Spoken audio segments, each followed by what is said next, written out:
क्या आपने कभी नोटिस किया है कि कुछ स्टूडेंट्स रोज पढ़ते हैं और कुछ स्टूडेंट्स बस सोचते ही रह जाते हैं।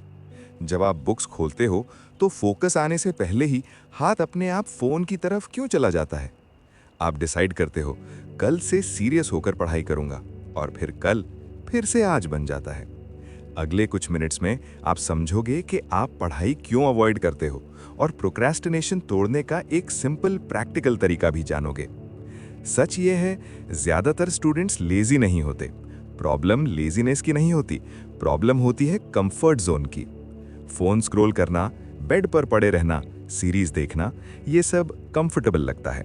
लेकिन बुक्स खोलना, सिलेबस देखना, ये सब अनकंफर्टेबल लगता है। और जो चीज़ अनकंफर्टेबल होती है, ब्रेन नेचुरली उसे अवॉइड करता है। इसलिए आप खुद से कहते हो कल से स्टार्ट करूंगा। आपकी स्टडी टेबल पर बुक्स होती हैं, बट फोन भी साइड में रखा होता है। आप सोचते हो बस 5 मिनट रिलैक्स कर लेता हूं, एक रील फिर दूसरी रील, और जब टाइम देखते हो तो लगता है अब तो लेट हो गया। फिर ब्रेन बोलता है रहने दो, कल कर लेंगे। यही होता है प्रोक्रेस्टिनेशन। साइकोलॉजी कहती है आप पढ़ाई से नहीं डरते, आप उस फीलिंग से डरते हो जो पढ़ाई के बाद आ सकती है। समझ नहीं आया तो, मेहनत की और मार्क्स नहीं आए तो, अगर सब मुझसे आगे निकल गए तो। इसलिए ब्रेन शॉर्टकट चूज करता है, अवॉइडेंस। अवॉइडेंस थोड़ी देर के लिए रिलीफ देती है, बट बाद में गिल्ट और स्ट्रेस दे जाती है। पढ़ाई आपके कंफर्ट जोन के बाहर होती है, इसलिए रेजिस्टेंस होता है। जैसे क्लास में बोलना ऑकवर्ड लगता है, टीचर से डाउट पूछना मुश्किल लगता है, स्टार्ट करना सबसे ज्यादा टफ लगता है। लेकिन जो स्टूडेंट्स थोड़ा थोड़ा पुश करते हैं, उनके लिए पढ़ाई धीरे धीरे नॉर्मल बन जाती है। और जब कोई चीज नॉर्मल लगने लगती है तो डर कम हो जाता है। सक्सेसफुल स्टूडेंट्स पैदा ही कॉन्फिडेंट नहीं होते, उनके पास बस एक सीक्रेट होता है, स्मॉल स्टेप्स। वे ये नहीं कहते कि आज पूरा चैप्टर कंप्लीट करना है, वे कहते हैं बस 10 मिनट पढ़ लेता हूं।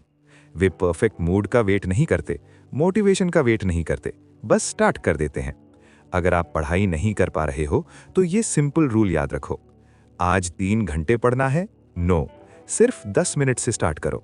पूरा सिलेबस कंप्लीट करना है, नो, बस 2 पेजेस। अपने ब्रेन को चीट करो और बोलो बस इतना ही। अक्सर 10 मिनट 30 मिनट बन जाते हैं, और हर छोटी विक्ट्री के साथ आपका कॉन्फिडेंस थोड़ा थोड़ा बढ़ता है। लेकिन एक बात याद रखना, प्रोक्रास्टिनेशन को नॉर्मल मत समझना। कल कल करते करते साल निकल जाते हैं, और रिग्रेट पढ़ाई के पेन से कहीं ज्यादा पेनफुल होता है। अगर आज भी आप सोच रहे हो मैं कल स्टार्ट करूंगा, तो शायद ये वीडियो आपके लिए ही था। क्योंकि जब तक आप स्टार्ट नहीं करोगे, कॉन्फिडेंस कभी नहीं आएगा। तो कमेंट में सिर्फ 2 वर्ड्स लिखो, स्टार्ट टुडे। वीडियो को सेव करो, शेयर करो, और याद रखो, परफेक्ट नहीं, कंसिस्टेंट बनो।